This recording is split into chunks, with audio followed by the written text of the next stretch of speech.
Baik, saya akan coba bawakan tugas saya di mana terdapat pada bab 6 tentang prosedur audit sistem informasi. Ya, contoh sederhana yang akan saya bawakan adalah audit keuangan internal seputar kinerja ASN dan laporan keuangannya. Di sini yang saya bawakan adalah audit keuangan internal.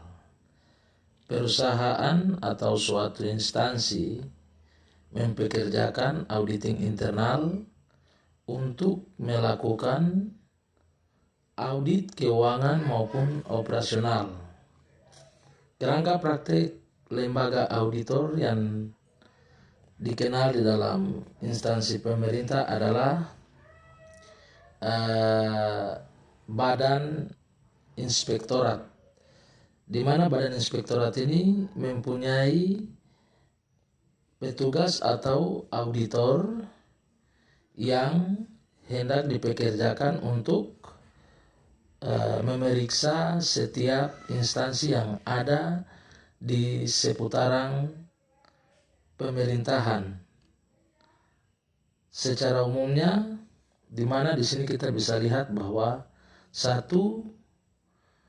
seorang auditor harus melihat dengan jelas bahwa ketika ia bisa menelaah rehabilitas dan integrasi informasi, ini dituntut untuk harus benar-benar bekerja sesuai dengan prosedur yang berlaku. Sementara poin yang kedua, memastikan kepatuhan atas kebijakan dan regulasi. 3. Menjaga aset. Ini yang perlu diperhatikan oleh seorang auditor yang ada di inspektorat ketika dipekerjakan untuk benar-benar melakukan tugas dan fungsi kerjanya. Nah, di sini kita bisa sama-sama melihat bahwa untuk memenuhi kebutuhan informasi keuangan yang akan disajikan dalam laporan keuangan, seorang editor yang harus memeriksa ASN adalah hasil yang diperlukan itu ialah hasil yang transparansi dengan kode etik dan standar pemeriksaan yang akuntabilitas. Sementara pada sektor publik, pemeriksanya biasanya dilakukan oleh badan yang saya tadi maksudkan, inspektorat. Biasanya antara OPD atau disebut dengan organisasi perangkat daerah.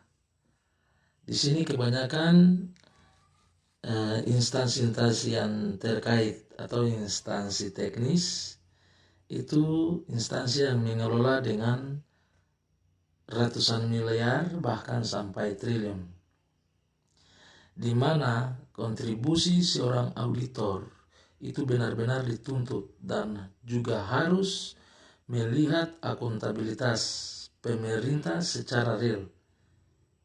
Ini bersifat internal dan kita melihat untuk menilai integritas seorang auditor, kinerjanya harus bertindak jujur dan tegas agar di mana pelaksanaan kegiatan yang dilaksanakan oleh auditor ini ketika laporan dan hasil yang sudah didapat dinaikkan kepada media umum, maka di sini masyarakat juga dapat melihat, menilai sejauh mana kinerja daripada tugas inspektorat untuk benar-benar memperhatikan hasil pemeriksaan yang telah dilakukan.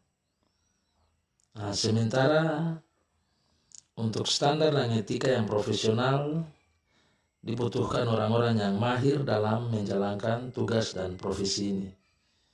Memang tidak mudah, namun ketika sudah diperhadapkan dengan kondisi situasi, maka kita dituntut untuk mengerjakan sesuatu dengan benar-benar baik dan dapat menjalankan itu sesuai dengan tugas dan fungsi pokok kita.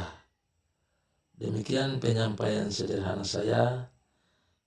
Kiranya bisa melihat bagaimana sejauh mana kinerja seorang ASN dituntut dan benar-benar harus profesional.